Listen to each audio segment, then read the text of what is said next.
Para ikhwan azani Allah wa iyyakum. Oleh karena itu sering ana nasihatkan di banyak kelas. Tatkala lulus itu titik-titik yang paling rawan. Mungkin bukan lulus di sini, karena lulus di sini masih mau lanjutkan. Tapi setelah lulus S1, S2, S3, seteler ini setelah lulus dan siap untuk terjun ke lapangan, tatkala itulah keikhlasan kita benar-benar diuji sebagai penuntut ilmu. Maka ana sering nasihatkan ya akhwan. Pertama, yang dijadikan pertimbangan kalau setelah lulus dan siap untuk memilih pesantren mana kita akan ngajar, pertama, pilih salah satu dari 3. Dan jangan pilih yang keempat, kecuali antum punya hujah di hadapan Allah, bisa menjawab pertanyaan Allah nanti di padang mahsyar. Pertama, pilihan yang pertama, antum pulang ke kampung halaman, babat alas di kampung halaman, karena mereka adalah orang-orang yang paling berhak untuk kita dakwah. Wa anzir ashiratakal aqrabin. Berilah peringatan kepada orang-orang terdekat. Mereka adalah orang-orang yang paling berhak untuk kita sampaikan ilmu kepadanya. Kita di sana ngajar, di sini ngajar, di tempat lain juga ngajar. Orang yang paling berhak untuk kita sampaikan ilmu kepadanya adalah orang-orang dekat kita. Bapak, ibu, paman, bibi, ponakan, kerabat, tetangga kanan dan kiri. Pulanglah ke kampung halaman. Meskipun kampung halaman antum di dasar laut, meskipun kampung halaman antum di puncak gunung, di sana mulailah menata dakwah, mulailah untuk kembali, mulailah untuk ini berjuang menegakkan kalimat Allah Azza wa Jalla.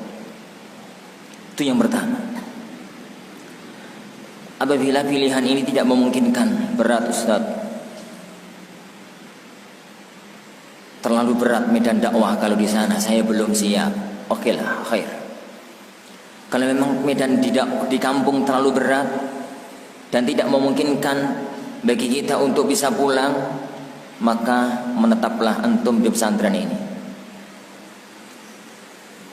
Karena pesantren ini adalah pesantren yang paling berhak untuk antum mengabdikan ilmu.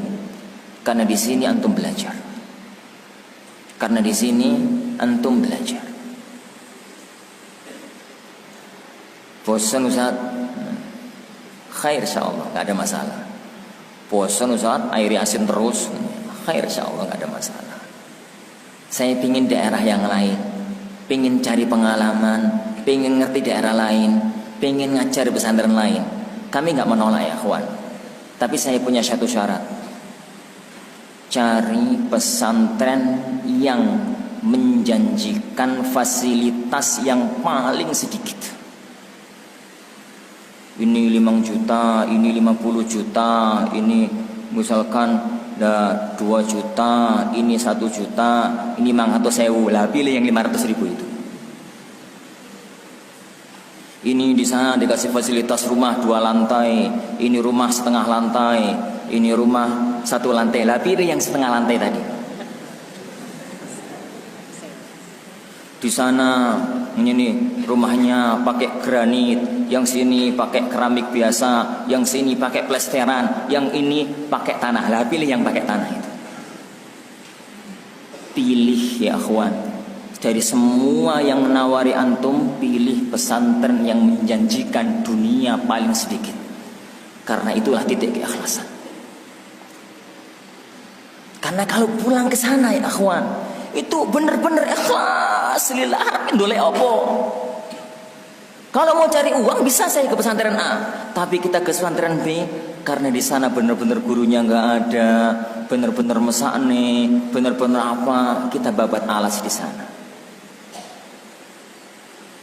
Dan jangan pilih yang lain kecuali untuk sebuah kemaslahatan besar yang antum nanti kalau ditanya oleh Allah di padang mahsyar antum mampu jawab.